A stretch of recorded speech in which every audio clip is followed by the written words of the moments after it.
Kia ora, kia ora, kia ora. Test, test. Check a 1 1 1. Yeah, how much can you max it out? Shit, yeah, boy. Oosh. Bloody pleasure, mate. Final podcast in Hawke's Bay with, one of Hawke's Bay's finest. Sick, bro. Oh, that's humbling. Cheers, bro. Nice. And you gave it the check. I just was flicking through a wee reel there of you MCing to a bit of D&B. Yeah, bro. How's that go, bro? Yeah, nah, good. Nah, I've been fucking loving it, eh? It's it's been a lot of fun to get into that. Well, basically inspired by the boys, like coming on as Freestyle Thursdays and then just seeing them do what they do and the freestyle rapping and the way I see and like the attitude I have towards life and everything else is like, fuck, if they're doing it, why can't I? So it's, so basically, and that's what I froth most off is drum and bass, and I just get into the zone, as I think a lot of Kiwis will be able to relate to, bro, just to grime out and then just starting to get the flow of things and the confidence and just, I think everything's just growing with confidence in front of cameras and mics and, performing. So now, bro, it's just going hand in hand and, been loving the MCing and it will be a part of the future. We've actually just been hit up to MC another gig, Camsy and I from Mardi Gras. So nice. Yeah, Marty was sick, bro. That was unreal.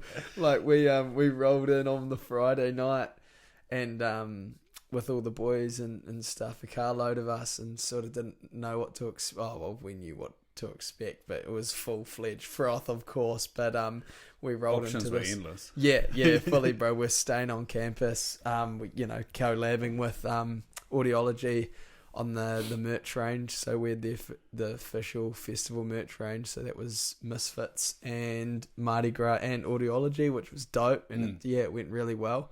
Sick to see a whole lot of people ran that round, and so that's why we're up there. And then we're shooting like a Misfits Mardi doco as well, like a mini doco, which will be sick. Can't wait to drop that. But it was the camcorders, eh? Yeah, bro.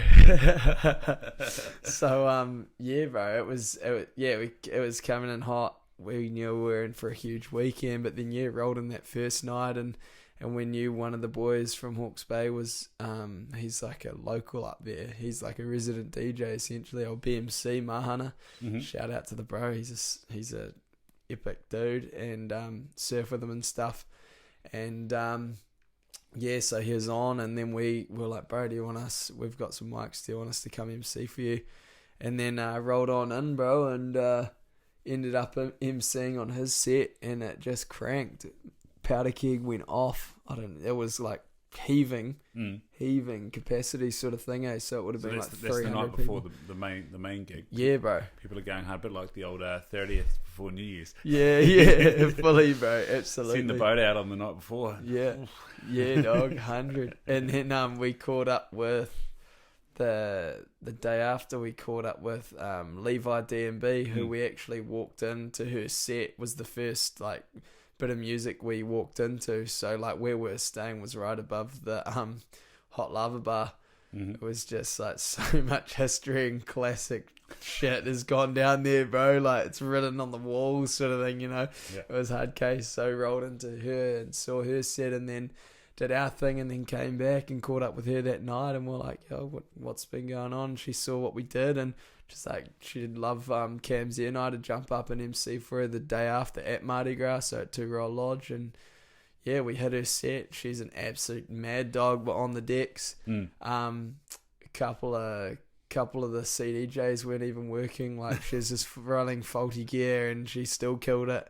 And then the boys came up. C Mouse jumped in. MC Mouse jumped in, and the boys just went ham, eh? So the MCing is just, I think it just goes hand in hand. These boys obviously have got the most crazy flows and frees, and then just coming in, what I bring is like the hype and the energy with that, with some flows and frees as well, but not to nearly the extent of what the boys.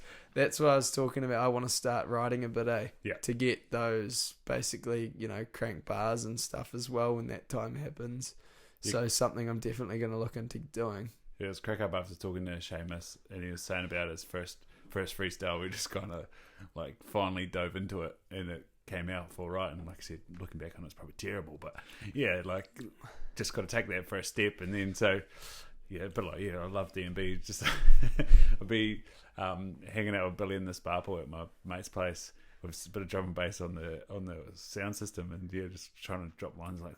Far out, there's like so many like intelligent things that I'd like to say in this, but how do you put it together? Yeah, yeah. Hard, bro. And like fuck, with Friction, old Dynamite MC, far out. He was outrageous, and then back in the day, listened. It was with Pendulum. It was called Jungle Sound, and there's this one line on that album that was always sticks with me. That was like, it's just. In a real low part of a liquid drum bass, it's like this one's going out to all people, all nations, all races, sizes, different sides of the equator. It's like fucking A. Yeah, it's like good shout outs, like you say, bringing the hype and just like real flowy you stuff. feel it, bro. Yeah. When that hype's there, it's incredible what an MC can bring to a set. Like I see, like really learning from the whole experience, and I'm so new into it. Is just that the MC connects the crowd to the DJ. You know, you've got the DJs going hard as, and that's sick. But I think that X factor is the MC that can really connect and hype that crowd to connect with the DJ. The DJ's like they're killing it, and you're hyping the DJ to connect with the crowd. Yeah, and you just see that and feel that energy, and it's just I think it correlates right. Why I love it so much is because it correlates right across to the feeling of the extreme sports, of like being in that zone, bro, of just being like the adrenaline's pumping, you're on the edge, you know. It's of a different edge, but it's the edge, and it's just such a sick zone to be in, and you're hyping everyone up, you're spreading that froth, you know. That's first and foremost, which is a lot of fun. Like the vibe at a motocross event, the MC is bloody on the mic all day. Like, are you hearing much of that? Like, obviously, fucking motocross is loud. Yeah, bro. But can you ever hear a crowd or a MC or commentator? Yeah, bro. Like, it depends. Like, if it's for sure. Like over the years with moto, there's like the old Turbo Tonsils and Neil Ritchie, bro. Neil Ritchie, the old dog that keeps on charging. He's like, he'd probably be a wild MC if he threw into some drum and bass. Just loves it. Yeah, so all the moto frothers out there, you guys would crack up at that because he's just an old dog that he goes pretty hard on the beers, and he's just a good fella. But yeah, bro, like the whole amp as well with like freeride moto and like you know, I guess the Nitro Circus, a lot is to come down to the MC. It's the MC that connects the crowd to the performance. How much are you into freestyle snow, like when they do like a rail in the middle of town? Like that's jib jams and stuff. Yeah, that's another good vibe. Yeah, bro. Yeah, that's so sick. We actually, we threw one down in Dunedin, bro. Good. When I was working for Red Bull, and we did it in Forsyth Bar out the back there, bro, in the indoors, and it was loose. We used to have this surf and skate shop down home in Chicago called The Fridge, and they brought a whole bunch of snow down from Gajona to the middle of it's not the main street, but it's a one-way street in town called Dawn Street, and they just dumped a whole bunch of snow down there, and jib jam in the middle of Invercargill. It was outstanding. Such a vibe, bro, because it's just out of the ordinary, and then you've got people standing around and having beers and drinks or whatever, or just watching out and frothing out, and you have the tunes pumping, and it's just a vibe. They do it hard in Canterbury. They at the uni, like the Foundry, Cuba. Cuba run it at the Foundry, I think. We're just out of there, and it's always a vibe, like just a big party and full sends, bro. So good. What, you can't get any better. Drop it down. Yeah. Fucking A. Yeah, that's good. Yeah, you brought up Levi. I just saw her post. Pendulum DJ sets coming with Prototype and some other massive name. And then she said that there's a all girls supporting lineup. Again, that's Audiology, I think. That's right. Yeah, bro. Came on Crooked. Yeah, that's the one. That's it. Cars. They just released an absolute banger. Shout out to Mitch dog. Holy. I was actually, Yeah, I was talking to him tonight, and I was texting as he just dropped that. Yeah. We were texting each other as he just dropped that tour, and he sent me through that poster, and I was like, holy shit, bro, you are absolutely firing. That's unreal. That tour is going to be loose. It's kicking off end of July and running through August, bro. What, this year? That tour? Yeah, bro. Oh, shit. This is next month and the month after, just bringing heat, brother. Don't do that. It's like, fuck. Oh, man. The next year's just been ruined. Yeah. Just go on tour. There's like shit just been thrown at you, eh? Yeah. Like Lord's coming here in like March or something. Bloody ball on. What else is coming around? Oh, Kings Leon are coming. Bro, it's the place to be, bro. I can't miss Pendulum. Pendulum is all time. Holy NZ tour. Yeah. On. I've seen them live set at the rainiest Rhythm and Vines ever, 2011. Straight up. They go hard in the rain. That night it wasn't raining, but yeah. No. Bro, I'll tell you about Pendulum in the rain, because holy shit, we watched them first Bay Dreams ever. First Bay Dreams, yeah, right. I haven't even mentioned that too much. Probably the best and most funnest festival I've ever been to was the first ever Bay Dreams, when it was inside the Mount Stadium. Yeah. And stock car track, so it was just shit itself. Clay, and there's just clay, like deep mud, bro. Like deep mud, and just wearing boardies, rash shirts, and it was just like sideways rain, and Pendulum were on stage just like cranking, like all their kit was getting just wet as, just like what movies are made of, bro. It was just like just frothing out with all these other they're like just creatures, and it was just epic. No one cared. It was hot still, and it was raining, and it was just like, Pendulum, unreal. Fucking unreal. You're talking about like the kit getting wet. The Rhythm and Alps we went to down there in the Cardrona Valley, it was snowing. Not on the ground, but yeah, we woke up in the morning and I was like, that's why it was so cold. The snow all on the mountains. But on New Year's? Yeah, on New Year's Eve. Yeah, right. Yeah, old Shapeshifters out there like got covers on all their synths and stuff, and I was like, oh man, these guys aren't even going to be play, but nah, Unleashed. Hell of a set. Front row as always. What, Shape is? Shapeshifter, yeah. Get out of my way. Yeah. Move out of the way. Yeah. I need to be at P. Dig's feet. Yeah, I got a little bit overzealous at Wilkinson. There's a guy that's been a bit of a pain in the ass for quite a while, and I just dropped the elbow on the barrier, and so a few people came for me. But I thought they were going to grab him, so I kind of ducked down. And they were kind of grabbing him for a while, and then all of a sudden they pulled me, and then it was like, out to the side, and I was like, where's old mate? And they're like, oh no, he's still there. I was like, this is bullshit. And my mate who was still there said, yeah, it's an absolute dick for a while longer too, so. One of those guys, eh? Hopefully he had a sore hand, because I had a sore elbow. Sure. Did you drop it into his hand? Yes, because he's trying to sneak through. He's just been classic. Yeah, get out of here, you scoundrel. We've been here all day. Yeah. Some birthday, she fully, I don't know how she ended up on her back, but she was on her back and just didn't get up, and everyone's just like looking down like, you right there, love? And eventually we picked her up again and sent her on her way out the front. But hit the deck. But then just didn't get up, didn't move. And we're like, you got to move, love. We can't hold it for too long. Classic, bro. Gigs, eh? Oh, no. They're carnage. I'm so excited. We're planning our next Misfit gig. Nice. In Wellington as we speak. It's going to be a sick one. Yeah, we're taking the Misfit froth to the capital, baby. What's the connection? Well, a couple of the boys. Well, yes, I'm working with Shiv, who's the business partner in the promotional side of like Live Elements and Misfit Music. Yeah, bro, yeah. So he's undefined, and he's an absolute legend. He DJ'd at the Misfit Bushduff, and then I went to uni with him, and then he partnered with me for Destination Graduation, and he's just the man. So going forward, we're just going to keep growing and growing and growing this thing, and we're just going to take this everywhere. We've got this formula now, to build off, and we're just going to take these Misfit gigs everywhere.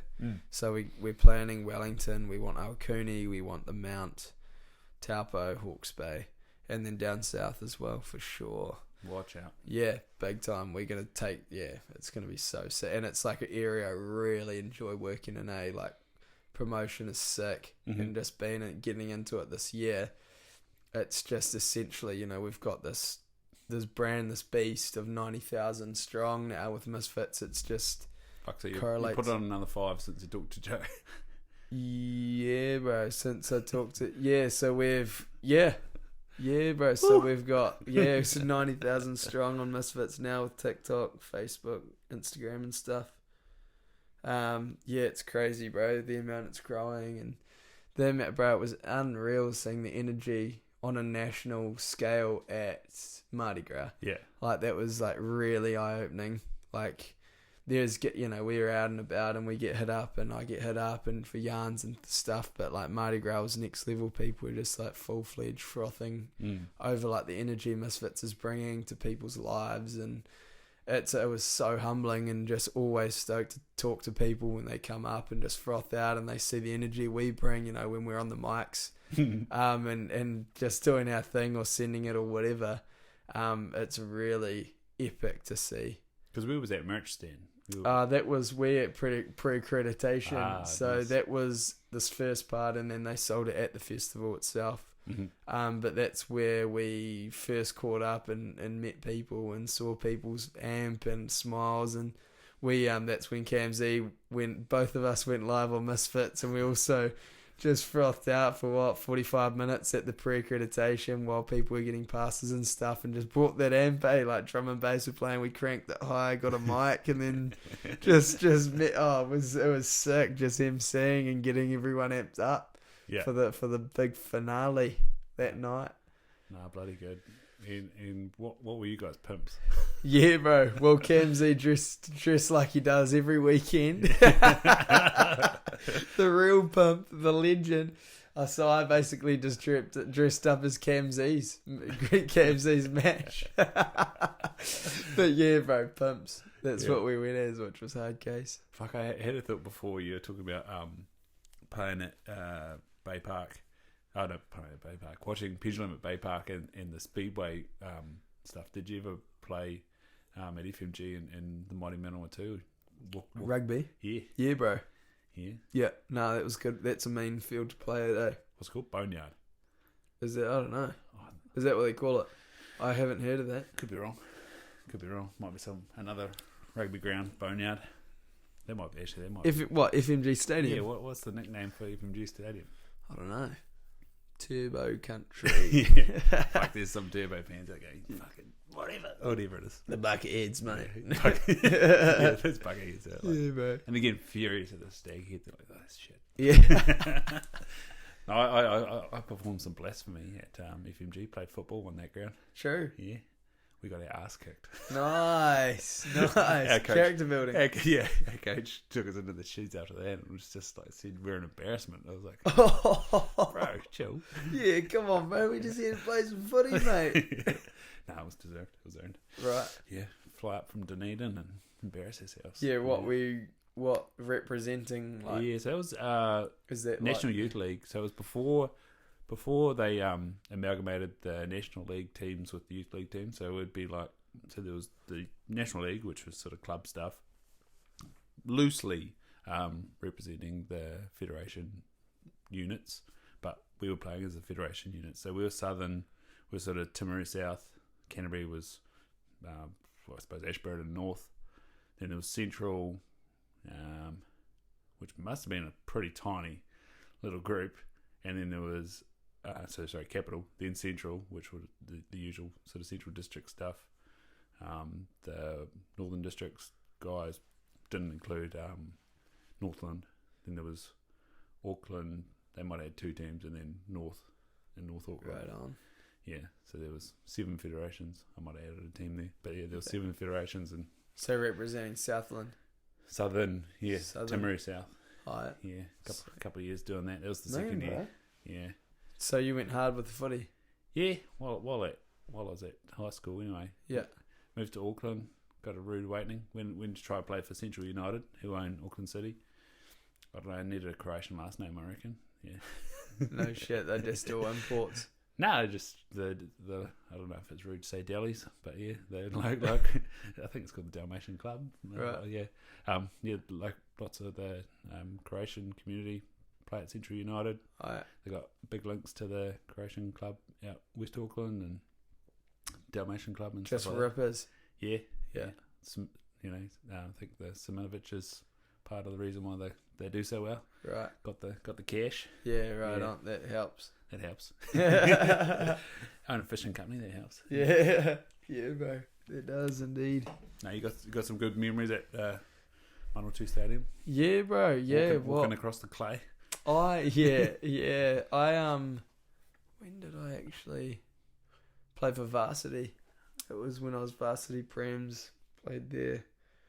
Yeah, it was sick. It was good. It's always a vibe playing in stadiums, eh? Yeah. Footy. Did you ever go to varsity tournament up in Taupo? Yeah, bro. Good times, eh? Yeah, hard out. Yeah, bro. Who's that? We played the Tron, eh? Hamilton. Waikato Uni. And then, who else came through to that? Auckland. We used to come down. And Old Boys Uni, they used to come up. Yeah. Yeah, bro. That'd be it, eh? Yeah, what, the four of them? Yeah. 4 teams. That's right. Yeah, bro. Yeah, that was sick. Yeah. Played that up in the Taupo. Yeah, rugby days, eh? It's loose. I haven't actually talked about it in ages, but yeah, played footy, played rugby, and lived and breathed it from when I was 4 to when I moved back here. Yeah, played right through prems and senior Bs and stuff through uni, and then mostly prems. So played senior Bs first year, and then that was awesome. No Colts up there? Nah, there was Colts, but I went straight to the big fellas and sort of mixed in with. I was in between senior Bs and senior As playing prems out of first year, and then second year rolled on through, and then there's so much competition as well, and I wasn't necessarily the biggest fella.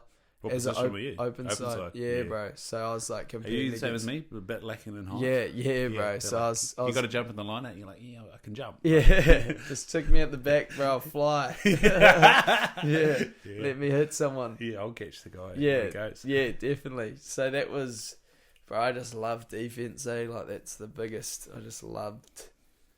Still do. Just love smashing people. Just like collision and. But then I started, at prems level when I'm 90 kgs, like smacking over 140 kg locks and props and stuff. My shoulders didn't like me too much, so I started damaging rotator cuffs and things like that. Yeah. So went played varsity, seniors, and then went through and spent my last third year at uni playing for Takawa. Prems, and that was a lot of fun, bro. On the side of the scrum, and just with a bunch of farm boys and a bunch of legends that just loved having fun and getting on the piss, and playing code. And it was a vibe, bro. It was real cool. And there's a couple of varsity boys that jumped across because they wanted, that starting and game time and things like that. And big ups to the Takawa club. That was a lot of fun. Wouldn't change anything, eh? And and that was my last year playing footy was for Takawa Prems, and then came back here, bro, and that's when, like extreme sports turned into a big part of my job, or started to anyway. And then I just didn't have any time to be able to play rugby and afford to be injured and shoulders and things. Like I did rotator cuffs 4 times over those years, and it was heavy, bro. Like I still to this day feel them. And like still damage them and stuff on bales, but I just couldn't afford to be injured through rugby or the time commitment. If you're playing senior A's or your whole Saturday's written off. Yeah, bro. And what the commitment to the Tuesday, Thursday, and then like I know. My ex will say I was pretty much gone, like as a person. By the time I got home on Friday afternoon. I was prepping, and that was a bit like you were saying in that first year, I was sort of between the two teams. Yeah,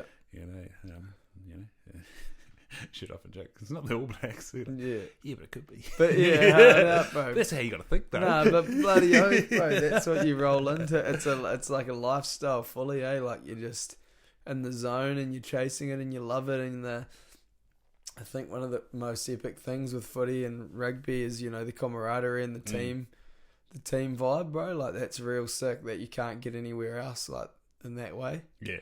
I think that's a huge thing. You know, you're travelling with the boys and you're just having a whole lot of fun and the banter and giving each other shit. But at the end of the day, you're going bloody hard on that field, you know. And you're just smashing people for each other and you're just having a lot of fun. And yeah, bro, rugby was a hell of a good time.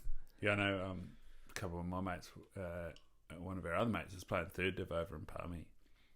And gnarly. Yeah, went for his flat warmer. Yeah, gnarly. Yeah, it gets wild, eh? Third div, bro. Like, for his flat warming, a few of the boys were there and they're just, you know, talking rugby, and we were sitting there going, what, you know, a bit like that. You guys aren't the All Blacks. You're playing third div. Yeah. You know, 110 kg halfbacks and Yeah, stuff. But it's just like exactly that, eh? Like, they are having such a good time, you know, and you know, they're just lucky enough that they must have the right sort of job that it really doesn't matter if they can't lift their arm on Monday morning or something. Bro, dangerous, eh? They're just the gnarliness of third div and Ref yourself, that sort just, of carry on. Yeah, hard out.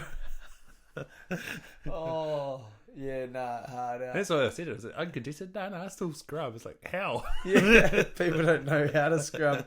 Might be the winger jumps in his prop because the bro didn't turn up or he's hungover, eh? Dangerous. Bro, dangerous rugby. Shit. Yeah, no. And footy, yeah, awesome. I put up the other day the little clip TV1 had from Ben Afiaki. I've got a story about him too, but yeah, it was his head knock and just all the effects he's had. And with that concussion stuff? With concussion stuff, yeah. And Mum like, told me about that, eh? Yeah, that's definitely now. Like, I did play another year while I was over in Aussie, and it probably wasn't the best idea, but definitely now, having been away from rugby for a couple of years, yeah, that's a hard no now. Like, I got so smashed. Big head knocks, yeah? Big head. I didn't get knocked out, but the world turned 180, and I knew it. I couldn't remember the night before. The physio like, I tried to stand up and basically like rotated around on the ground, so then it just sat on the ground.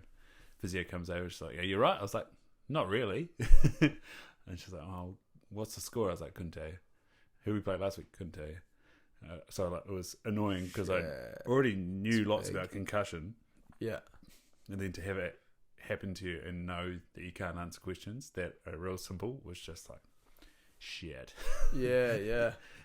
Hard out. That's hardcore, eh? When you sit back and you laugh about it, but you're like, holy shit, there must be something going on up there. That's how it doesn't connect, or how you black out and not remember. Yeah, I'm hopeful that what I did afterwards put me in good stead. Like, I was like already like when I was playing, I was smashing heaps of fish oil before the game. Yeah, I was taking exogenous ketones there, trying to be in ketosis for the game.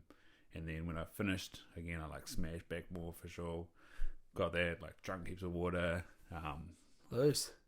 My mate who had a bad concussion later at a triathlon in Bintang, he said also that pretty much straight away your gut just shuts down, so you get leaky gut straight away.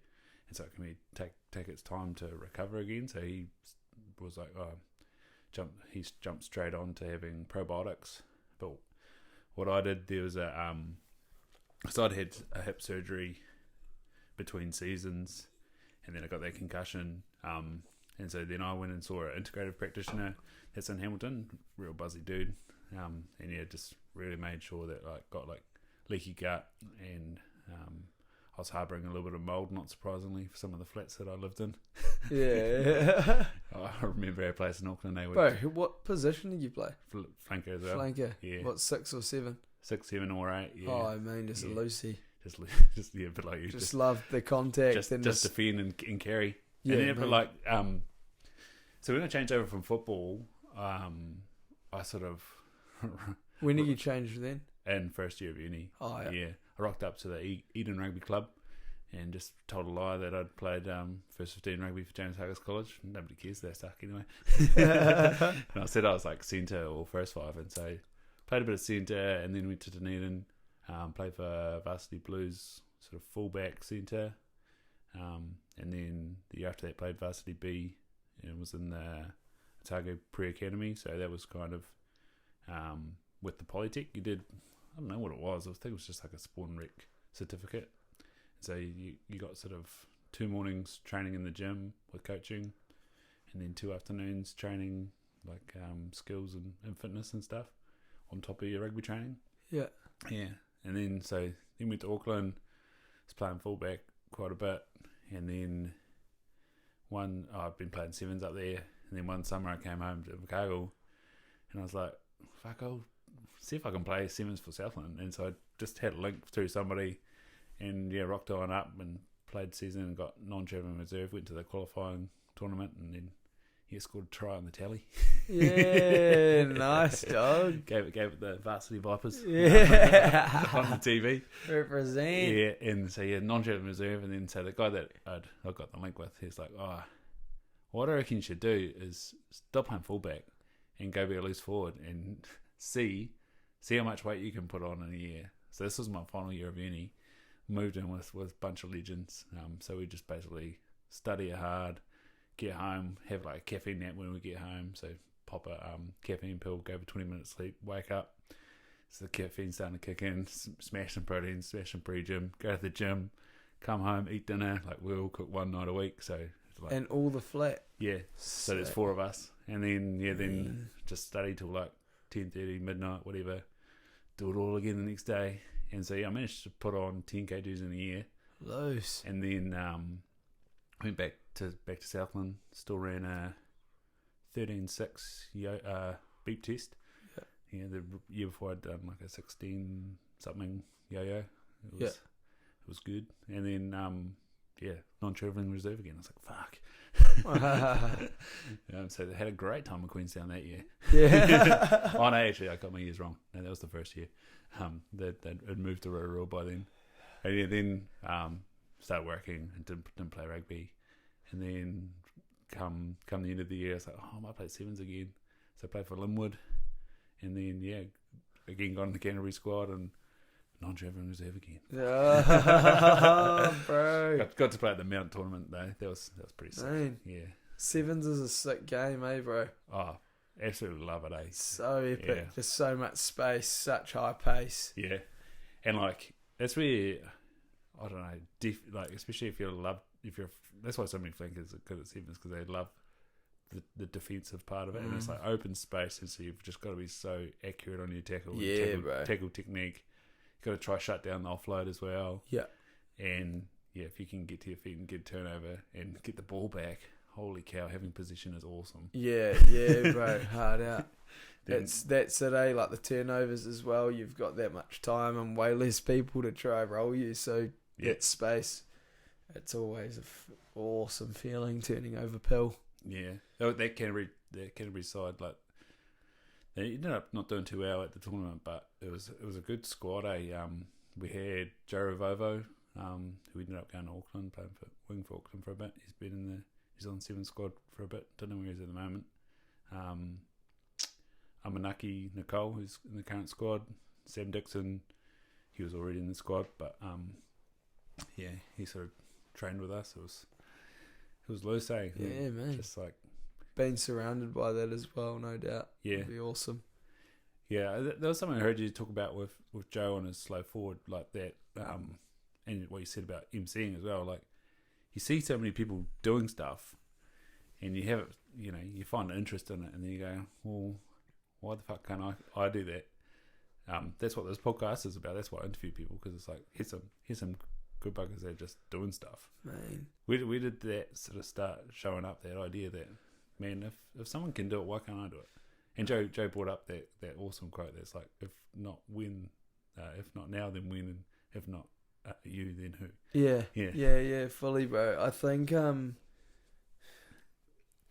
really it came predominant leaving university. Yeah.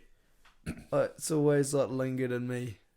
I think, it always has. Like the way I operate, I'm not really, there's so much rad things going on, people doing awesome stuff. We're all also understanding we're all human. We have 2 legs, 2 arms, 2 ears, whatever, if we're lucky. And I just, around the optimism and opportunity, like the way I feel I'm very like fortunate to be able to be healthy and fit and stuff. So it's like, why not make the most of everything I've got? You know, risk. You know, it comes down to risk and, or not. It's calculated risk. Risk, yeah, calculated risk, not reckless. And I think, yeah, it really, so, you know, it's a big part of what I do now and push, because I live by it. And that's why I've progressed so much in my range of extreme sports as a polyathlete now. You know, it's a huge part of my job in extreme sports polyathlete with freeride motocross, freeride mountain bike, surfing and snowboarding. And I think having that that mindset of just being in that moment, just being like, all right, I've seen this happen before. I've essentially studied it, or I've watched riders do this and that. I'm gonna try that. I'm gonna try hit it. You know, they've tried it before.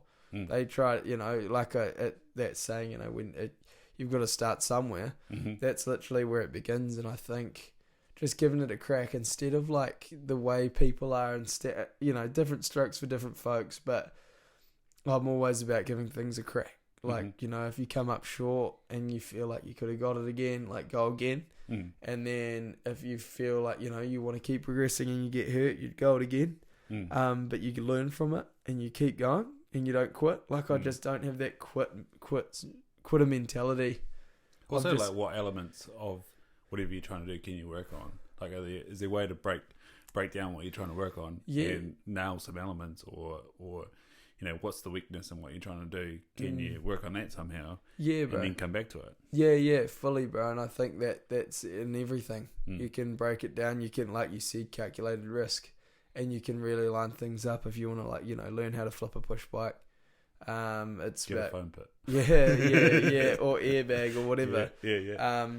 And then watch. I remember before I was I learned the night before, I was like, I'm gonna learn how to flip tomorrow. I was watching videos how to flip a push bike on YouTube. Yeah. Like the first video that comes up, and then I was watching that. And I kept watching like the real basic parts and that, and then it just came down to the commitment side of it, you know.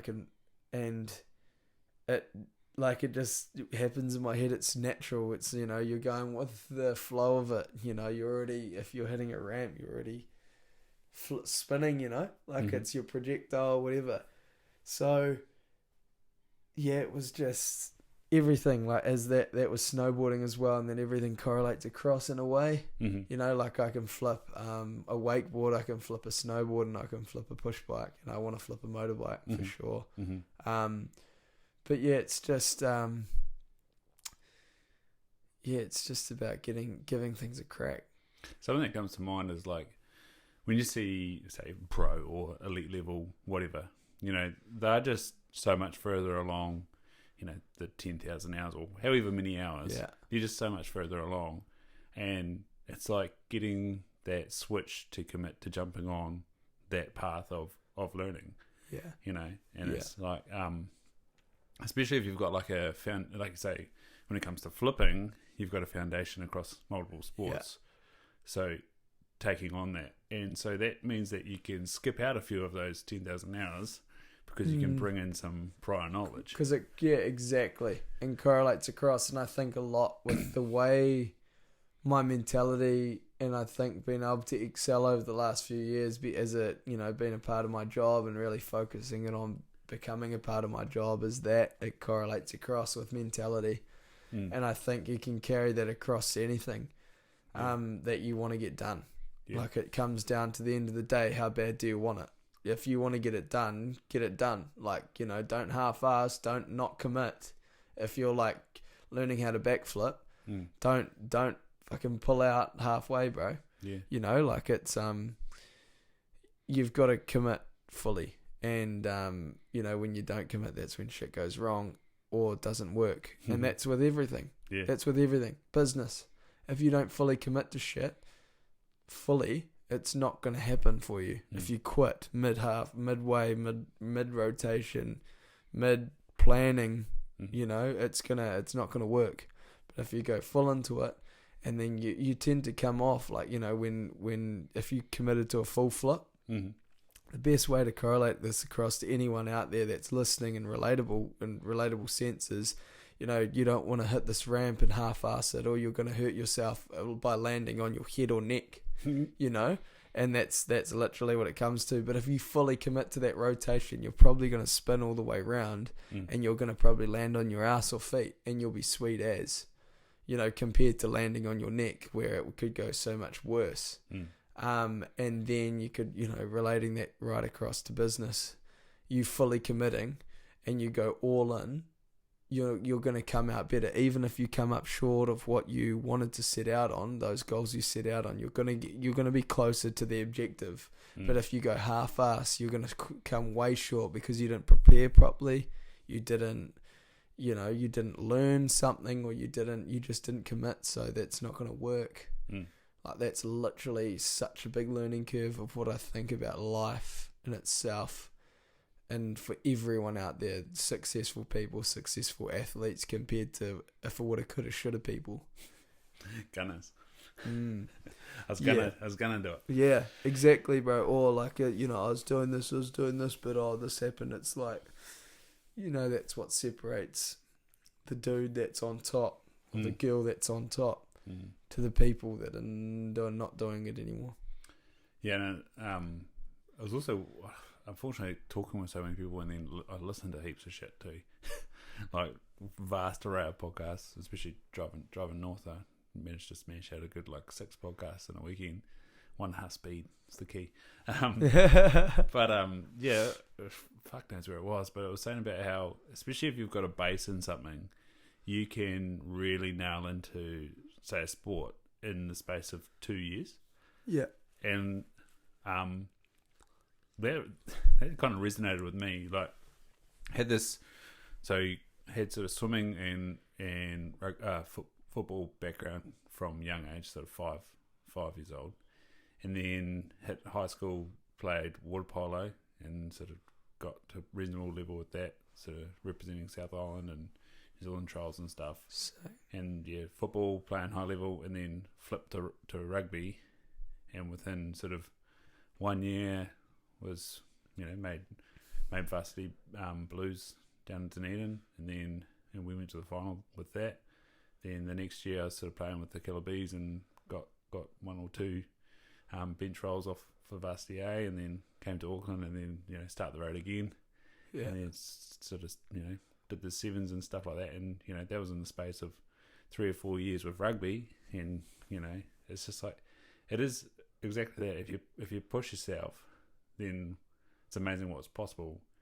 And like, this is not a regret of mine, but this is and unfortunately for that, if that was to be my path, my key thing was being an optometrist, so I wasn't gonna renege on that.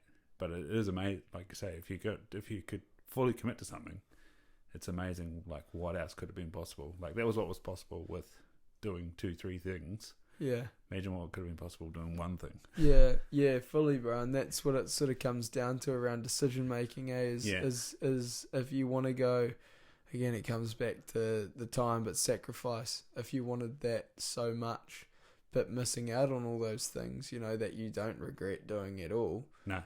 And because the people you met and the experiences you had, it's really interesting the way life works in terms of that way. Yeah, and then, like, you know, watching the Super Rugby final on Saturday night, I was disappointed the Landers couldn't get up, but at the same time, seeing Curdy Eklund just like have an absolute stellar game, and Marcel Renata get on the field, and even bloody Tom Robinson being on the sideline carrying the waters, it's just like, the varsity boys, like, like, and you know, like, especially Curdy, you know, he's an absolute battler. I played sevens with him heaps, and then just, like, you know, did his building apprenticeship and just kept sticking that rugby. I think he went down to Bay of Plenty for a little while, but yeah, he got to that point where he fully committed, and now he's just like on top of the world. It's just like, won a super championship. Wins the super championship, starting in hooker. Yeah, that's epic, bro. And that's, again, just a definition of sticking at something, and, you know, not necessarily getting it the first time, the second time, or the third time, but if you keep grinding, it's gonna it's going to happen. You know, like you said with the battlers, it's those people that really hold on if they want to get it done, and they've got that set in their head, no matter what noise is around them, they're going to get it done, no matter what. And like earlier when it was still Aotearoa, the Facebook chat group, checking on every now and again. You know, Facebook's a place you don't want to stay too long on, but the old rugby chat, which is a bunch of good blokes. All of a sudden, Kurt Eklund for All Blacks hooker. I was like, yeah, boy. Yo. It's awesome to hear, you know, amongst other friends, them speak about people that you know and you've seen growing, you know, in words like the All Blacks. It's like bloody awesome. That is unreal. Yeah. I wonder if that sort of lots and lots of steps and committing to it and doing it lots and lots and seeing the big picture and knowing that, well, why can't I do it? I do wonder if that's like a small town thing. Like Ethan de Groot, who just made the All Blacks prop from Gore, he sort of talked about that. They're like, hey, you don't need to send your kids away to, you know, St. Bede's in the case of, or Waitaki Boys in the case of people from Southland. You know, you can grow up here and do it. You know, you might not get the exposure, but you can still be a fucking awesome player with an awesome attitude. Yeah. And look at me, man, I'm in the All Blacks. Well, exactly, bro, and that's massively inspiring to all small towns out there and small town players, and I think it is so true now, bro, to be able to, everything's so accessible. Even though it is small town, everything is so interconnected with everything, you know, with content, or if it's like the word of mouth, or like, you know, technology's really brought everything together. So I absolutely believe that. Like if you're really good at what you do, you can be based anywhere. That's where, like, you know, going back to rugby, that's what's powerful about the likes of Hastings boys, Otago boys, Southland boys. Like, especially when you see it on, you know, it's rugby, but Land Rover first 15, you know, bro, Saturday afternoon, unreal. Hastings boys versus Gisborne boys. Like, what a match! That was the best thing Sky has ever done. Yeah, is that they added first 15 rugby to the mix. That's such good rugby, eh? Such good code, and seeing like the next generation of footy players come through. And like there are like New Zealand is blessed, like you say, 4 years old. Like, I've got videos of me like no pants on, 2 years old, running around the backyard winning the World Cup. But I didn't even end up playing rugby till I was 19. But you know, it's just so ingrained. So that means there's so many good players out there. But you can be in that team in the middle of Hastings and be a freak in a, not necessarily a winning side, but can be freak and you can be seen. Yeah. And it's awesome. Yeah, bro. Yeah, fully. It is that's incredible, and it's so sick to be able to see that. That's, you know, the rugby gives the opportunity to people that are doing it rough, or like, you know, going through, you know, these harder schools, that are not, you know, in particular any flash in any sort of way, but there's rugby there for them to go to. Yeah. Or, you know, that happy place or that escape. Again, it's, you know, I can fully correlate with all sports or outdoors, and rugby's that getaway, and you get those, you know, I played with a lot of them, like, you know, with rugby players that, you know, got hard upbringings and, you know, homes and families and things like that from all different walks of life. But, you know, when you're with the rugby team, like, back to that camaraderie and how special it is, and that these kids that have brought up in the most gnarliest situations and, you know, is not as fortunate as you are, you know, they get the opportunity to be able to give it a crack, to be able to make that next step to possibly be a pro rugby player, or be a high, you know, a super rugby player, or ITM rugby player, or a All Black, you know, or a league player. There's a lot of league contracts, you know, going around. They love the Kiwis in that way, so it's awesome. Yeah, and it's sort of two ways of looking at it as well. You could kind of look at it like, oh, but that's rugby.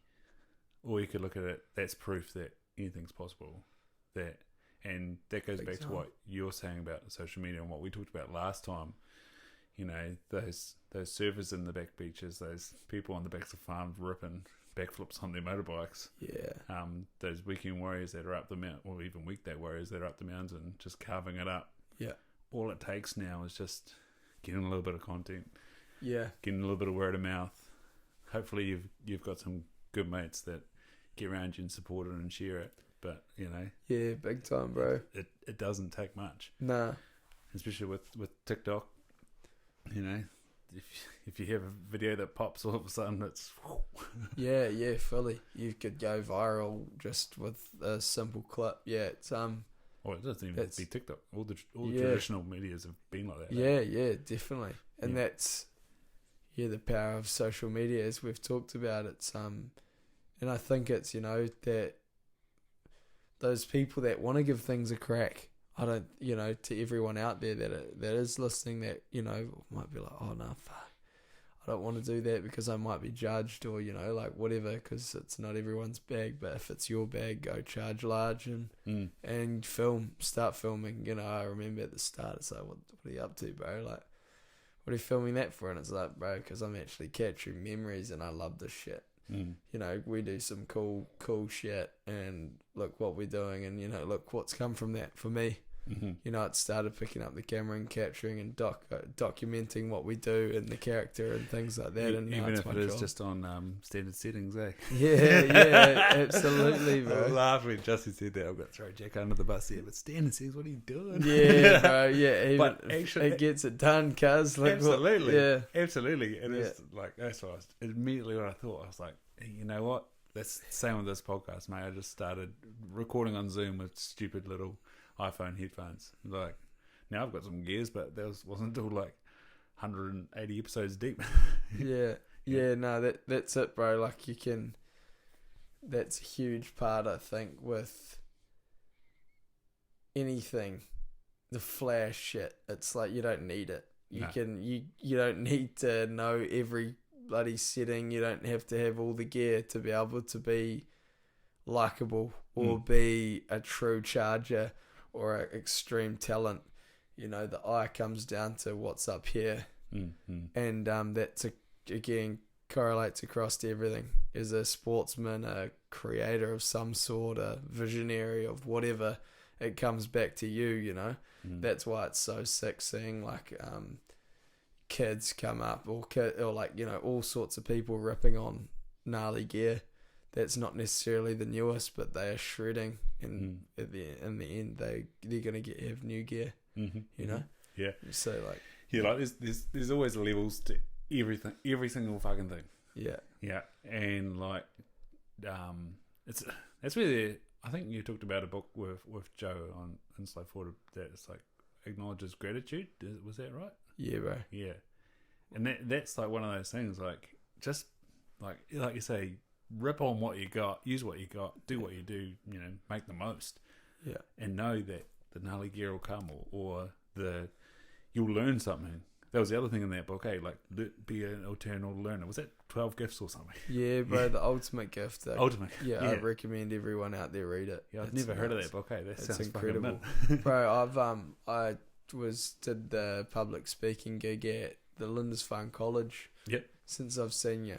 Yeah. And that was at the Mums and Sons breakfast. That was in front of like 350, 400 people. Oof. And I recommended and talked about the ultimate gift because it's like essentially it's definitely helped carve me into who I am today. Like, I've read it 3 or 4 times, and I'm going to read it again in the next month. It's really simple. It's an easy read. It's 150 pages, and it just really keeps things in perspective, like real simple things that you can live by. The gift of work, the gift of gratitude, the gift of friendship, the gift of love, the gift of failure.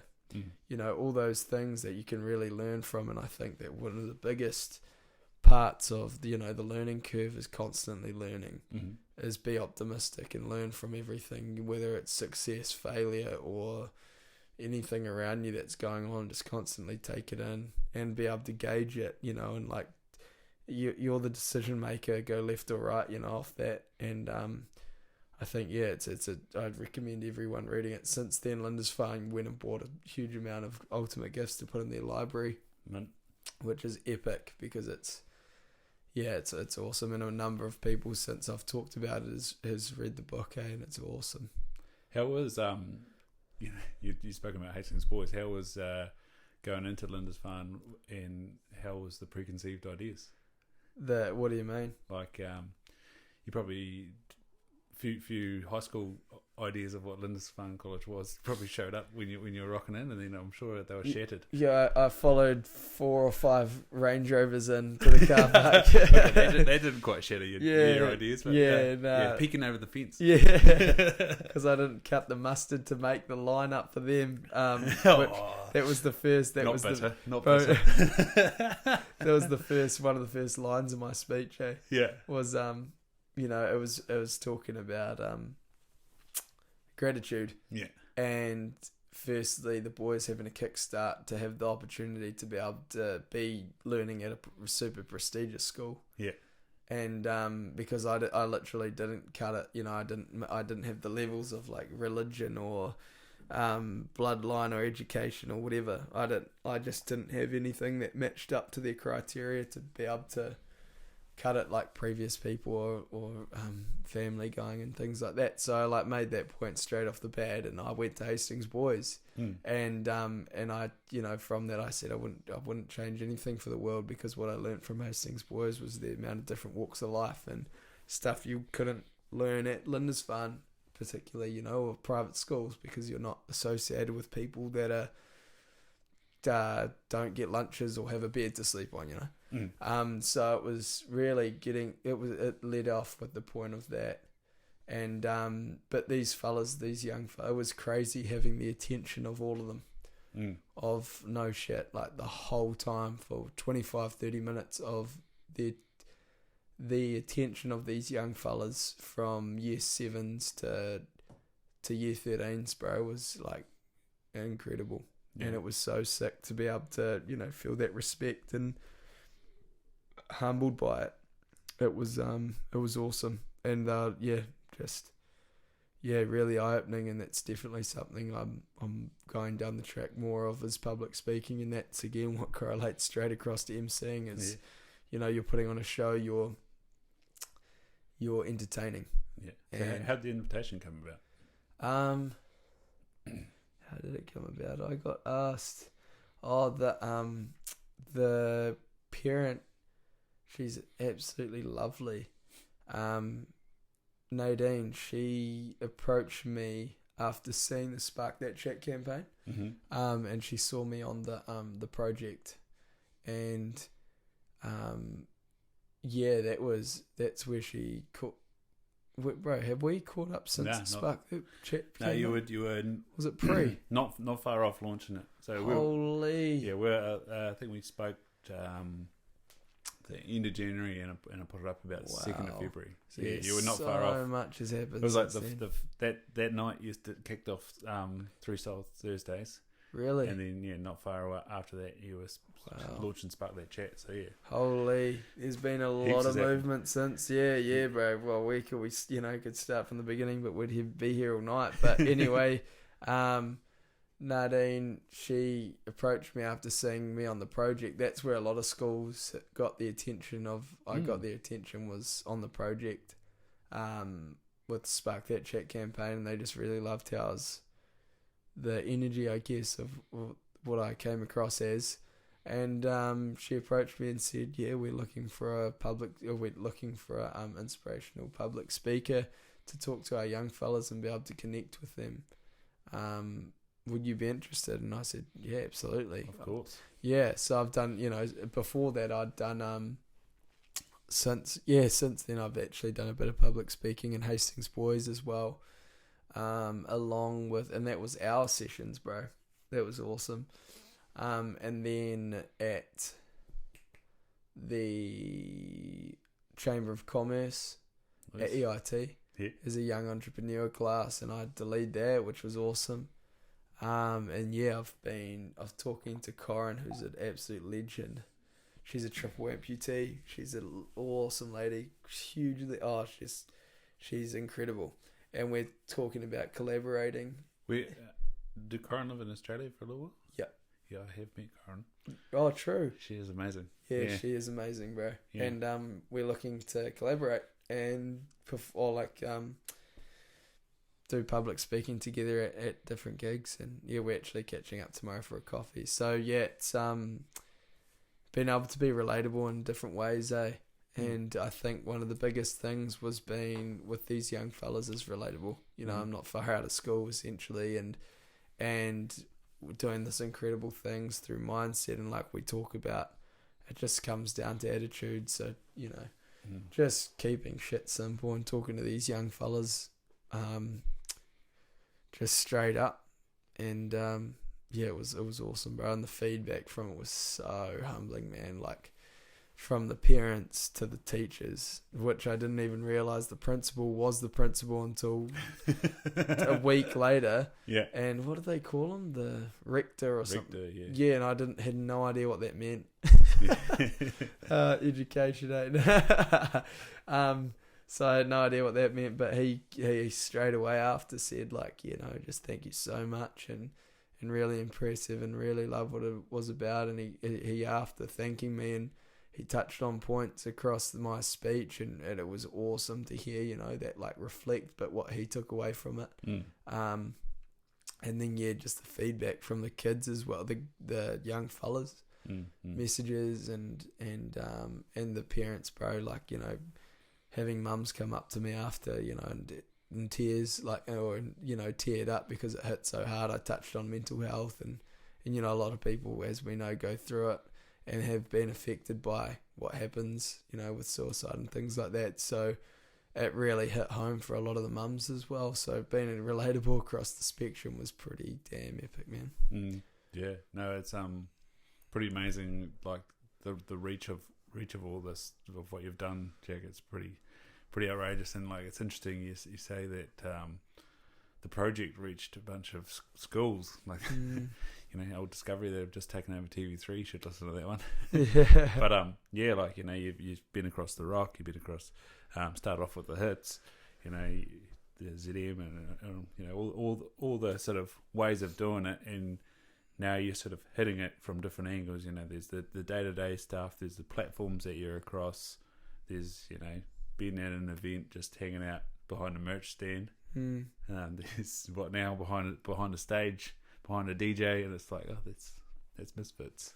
And it just like, it's multifactorial, bringing people into the vibe and the message, and hopefully it's just that little bit of connection that someone can have, and find a tool, find something that gives them along. And you know, we're past the shortest day, the light's coming, and it's such an analogy for anyone that has been, you know, especially here, like, shit, haven't seen as much rain in Hawke's Bay the whole 2 years I've been here, mate. Yeah.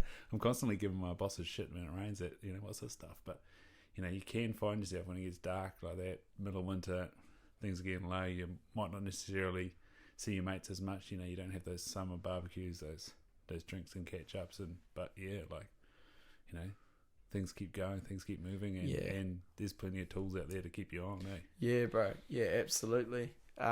It's huge with actually what I put up today, bro, on the social media with one of those, mate. It was a 52-second snippet. You probably saw it, and it was around that resilience and having the tools to be able to cope. Yeah. And I think that's exactly it, and understanding you're not alone.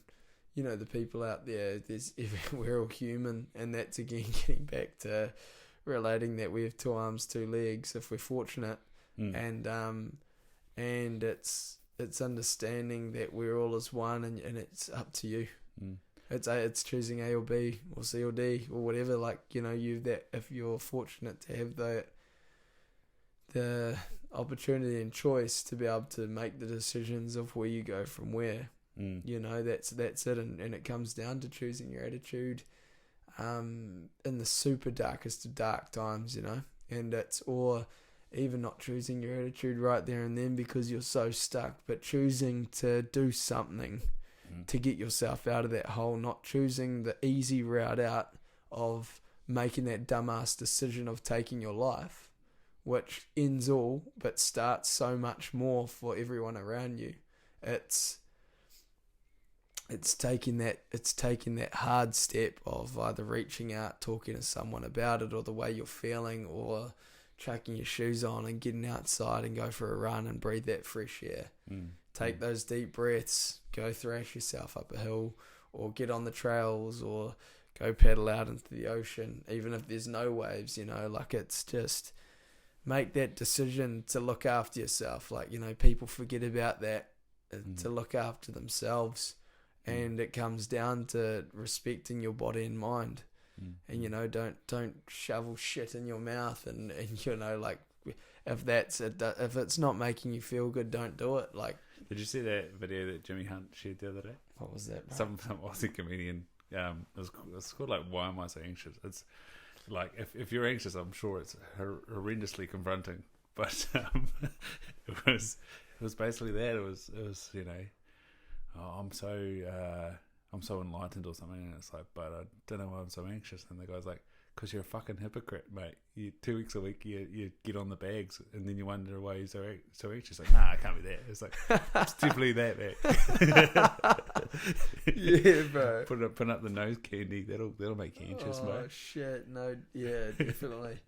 It's definitely shit that does make you anxious, that's for sure. Yeah, well, even just too many beers, man. The Sunday's horrific. Bro, yeah, absolutely. What did I do? Didn't do anything, but what did I do? Yeah, what did I do? Yeah, hard out. And bro, back to the yarns about making that decision. Relating, today was the first time I could surf again for like the past 4 weeks, bro, and holy, it made me feel just through the roof, bro. I've just like so stoked. Just those simple things have not been. It's been pretty tough, bro. Not being able to. I probably haven't had such a mentally tough time being injured. Because I haven't been able. I guess because I live and breathe it, and with the content and stuff, and it's what I walk and what I talk, sort of thing, by action. But so do you feel a little bit imposter when you can't action it? Yeah, it annoys me, bro, because I want to and I can't though because I'm injured. And I understand it comes across with the game, and I'm talking about a 4-week injury. I'm just being like a pussy, and it's people have 12 months injuries and long time. So. But yeah, it's been gnarly, but really coming back to, I've learned a lot, even about myself and management and things like that for body and mind. But yeah, bro, paddling out today, it wasn't even, it was average surf, but there's waves there. It was super cold. It's wintry swell, wintry surf, and the boys paddling out with Joey Cole, birthday. And bro, for his birthday wave, and then Lucas as well. And it was just it was incredible, bro. It's nuts what the ocean does for myself, for my soul, for my head, for everything, and then what it can do for people. And no doubt that correlates across to every single waterman out there, or people that know that feeling. It's just nuts what the ocean can do to you. I think that what you're talking about with the injury kind of harks back a little bit to that sort of seasonality of seasons and life, and as you go through things, sometimes there are slower periods, and it allows you to work on other things. Like you say, the mental game all of a sudden becomes massive, because you've got to acknowledge yourself. You've got to listen to your body. You've got to listen to what's going on in here. What's that self-talk look like? And even throughout a little bit of the self-talk, like, oh no, it's just nothing. I'm rough. Some people, but for you, it's at the time, it's very real and can be frustrating. And so to be able to tap into those little bit of tools is pretty amazing. And not, I don't know how to word this, but not to get hung up in the lows, that they're just a phase of life. Bro, yeah, exactly. And getting back to the exactly that. Not dwelling? All of it, yeah, bro, not dwelling on it. Like, it is literally, and this is practicing what I preach, in terms of taking these things as learning curves, because as tough as gnarly and things have been, because I've been crook as well, bro. I've had like a cough and sinus for 4 weeks, bro. I'm getting better now. Yeah. But like, I was essentially getting burnt out. Like, everything was getting so, everything is going so crazy, and I'm spinning so many plates. And injuries started to stack up, and like niggly injuries. So I could still do it, but it was niggly injury, and I was probably running at 70%. And then so everything was still so full on. I could send it, still was shooting, heaps of content. I was sending it across all extreme sports, right up until I had, I've still my tailbone. I've coccydynia, which is like a deep bruising that can stay for like 30 years, but it is what it is. That was under rotating a backflip on a push bike, and that was 12 months ago. Bad, and then I just got the clear. It's not, I haven't got tendon damage, but it could be cartilage in my wrist. But it's all good. It's on the mend. And then the final straw was paddled out and for a surf, and I was having an average surf as well, bro. Like it was just things weren't connecting. It got to the point that I needed to just need to look after myself because I was getting burnt out, and then I fully sliced my foot open, bro. Ooh. And I took that and I fortunately I caught one and I caught a shit wave in, and I was like, I need to get a good wave. I need one. Like, it was one of those days. It was a really gnarly day, and I was like, I need to get a good wave before it goes pitch black. It was pretty much pitch black. So I bailed and then ran up the beach at Tiawonga and then paddled back out, and on dark I got a good wave. Yeah. And then I come back in, bro, and I go to yarn to one of the boys, and I was like, Logs, bro, can you shine this light? And because I feel like there's a cut on my foot. And then I lift my foot up and it's covered in blood, bro. And I'm like, what the fuck? And then remember that shit wave that I caught in my foot. I went to take off on a minter, bro. It was a sick wave. It was walling up, and anyway, went to bottom turn, and then my foot went straight off and went smack over the GoPro mount, and it fully cut my foot open without even knowing. Yeah. And then I was just in the zone of I need a good wave no matter what. So I ran up the beach with this cut foot. I was hanging in the water for 20, 30 minutes, bro, with this bleeding out foot. Yeah, checked in the sharks. Yeah, no shit, shark bait. And then come in and then that happened, bro, and that was before we were going to Auckland for a big bit of a bender for Johnny. And that was the final sort of straw of bro, take a step back, you need to look after yourself. And then I was crook, and I'm literally just mending up. So I surfed today and strapped it up, and my foot's healed and my health is getting better. But you're just getting back to, you've got to look after yourself, bro. And there's been some tough times mentally on this path through injury and what's going on, and to the fully extent of how busy I am now and with everything. It's you need to first and foremost look after yourself, check in on yourself, that what we talk about, checking on yourself. You can't help others if you're not there for yourself. And but you don't burn yourself out. Manage yourself well and just keep learning. And in that time, of essentially downtime of the extreme sports, I've been spinning on bikes and finding to put that energy into other things. I need to exercise day in, day out to be able to keep up top and keep sane. So I put that energy into either endurance cycling and then mountain running as well, and getting into peak running and things like that. And that was epic. Yeah, it was just changing it up, change different scene. Yeah, bro, change different scene. It's just getting back to nature does it all. Getting back to nature. This is probably something that you learned out of your campaign and talking with the counsellors. For the brothers put up their post the other day, and it was about just reaching out to your mates and stuff, and there's something around it was simple, or it's not, it's an easy thing to do. And I got some feedback that was I don't want the flip side for anyone out there that is struggling to feel further inadequate because they're finding it hard to reach out. And we sort of went back and forth that maybe it isn't your mates, but there is a professional space. And the person sort of said to me, yeah, that's true. I've been in some professional spaces, an hour appointment, and I didn't talk till the last 10 minutes. And it's but that then, 10 minutes worth, and the feedback and the comments and the probing and the ideas and people knowing what questions to ask, then creates that little bit of confidence, a little bit of courage to then tell that tiny inner circle, whether that's, it might be your parents, or it might be your loved one, or, your very, very best friend. What did you sort of get out of Spark That Chat and talking to the counsellors about how that does become as simple as it sounds to reach out to your core people? Again, like you said, it ranges for a lot of different people, and comfortability in their own skin, if they feel they can talk to anyone, and it doesn't necessarily need to be your friends. It could be a complete stranger, it could be someone else, it could be a professional, but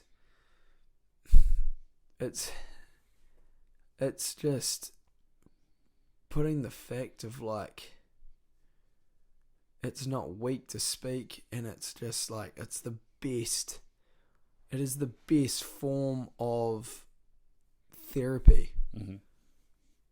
And their experience of myself and the professional help at talking. And if you can't feel like you talk, just get out there and get back to yourself, find yourself, and think about, what are the issues, get back to what you feel like you need to sort out in that way. And if you are in a deep hole, you need to be able to reach out to people, and like I said, it doesn't necessarily need to be your mates, but a professional. And if that doesn't professional help you, try another one.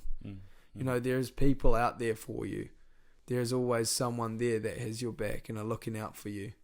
And that's a huge, that, because I've taught and learned about that.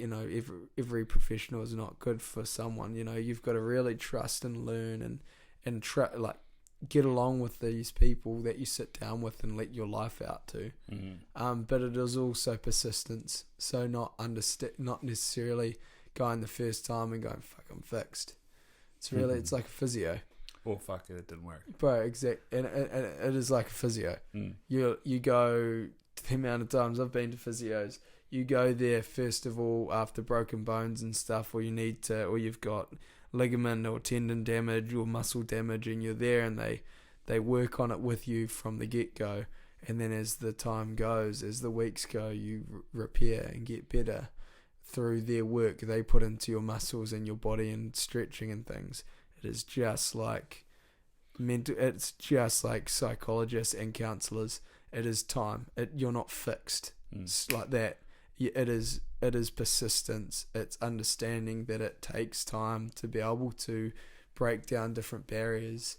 It's about turning up. It's about putting yourself in that situation where you can relate to someone and then get to know them and then start feeling comfortable with being able to talk about things. It's a process, and it's not easy. No, it's not easy at all, and nothing's easy in life. If something's easy in life, it's, you're sort of kidding yourself. Like things that are hard tend to be those are the biggest teachers. Those are the biggest things that define you of who you are, and you can take it again. It comes down to choice. And I've really just learnt so much around mentality since I last talked to you, and around that and attitude, and being able to,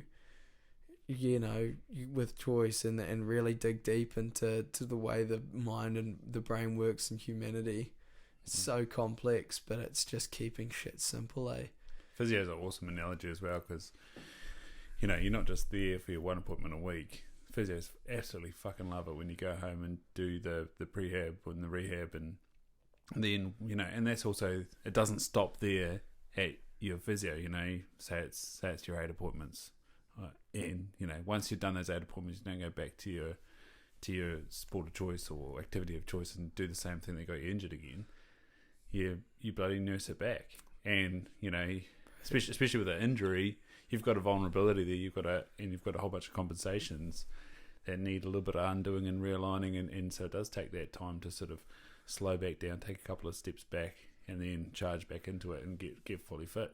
Bro, that is exactly it. The terminology of physio for muscles in your body is the biggest, is the biggest relation to psychologists and counsellors, and that's what people really overthink. People, the stigma around like, oh, I'm broken.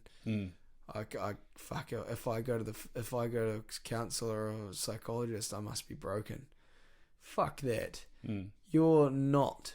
You've got stuff going up inside your head, just like if you tore muscles and stuff to go to a physio. I don't understand around that and the knowledge around that, but it came down to education of being amongst it. I felt like I was in therapy myself when I sat down and interviewed them both. Like, it was heavy, bro, and what we talked about and stuff like that. But it is the brain is the most complex thing on this planet, like in our universe. It's what makes us see each other. It's what gives form. What makes sense of the world. It's everything. It's everything. And so it is your perception. It's incredible, and it's so overlooked, and it's not respected. Like, these psychologists and counselors are literally trained to be able to understand that in different, like Daniel, absolute legend, clinical psychology. He's a doctor in it. Like, he's spent years and years studying it to be able to understand, so he can work with people of different walks of life to be able to help them to dig deep, to be able to talk and communicate. And it's a physio session for the mind. It's the physio session for the brain, and I recommend anyone that needs it.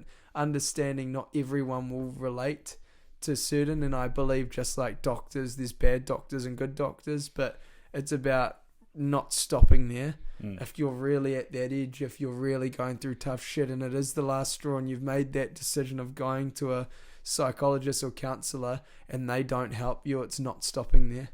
It's keeping on moving forward. It's making decisions around that, what really suits you.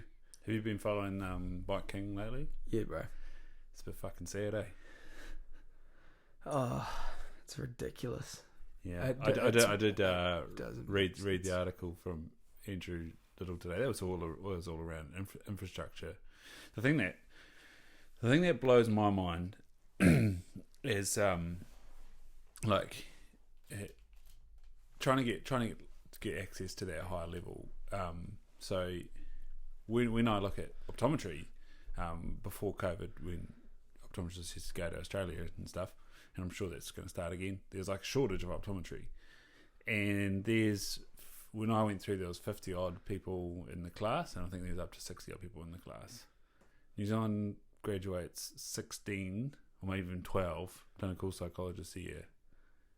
And because there's such a shortage, the majority of those clinical psychologists go off to, I think we talked about this last time, go off to like Oranga Tamariki or to the prison. And so Joe Blows, you and I want to go see a clinical psychologist. We'd also front up with fucking $200 a session. And there's for like the public, it's hopeless. And yeah, it's but tough. like, you think about how many people do a psychology degree with the aspirations of being a clinical psychologist, but there's not the space for them to do the course. Now I don't know the ins and outs, but I just think that's, for a start, that's fucking bullshit. You can build all the outpatient clinics you want, or the inpatient facilities you want, but when there's nobody to man the place, what's the care that's going to happen to those people? And like, that's where, and I don't know if the burden does lie with us, but it's trying to foster that community so that you can't, and it's not the answer. I know that the answer's multifactorial, the answer's nuanced, and I don't know enough about it, but like, that's why this conversation is important. Like, yeah, am I thinking about myself? Am I thinking about my mental health? Actually, my circle of influence, am I thinking about them? Have I touched in on them?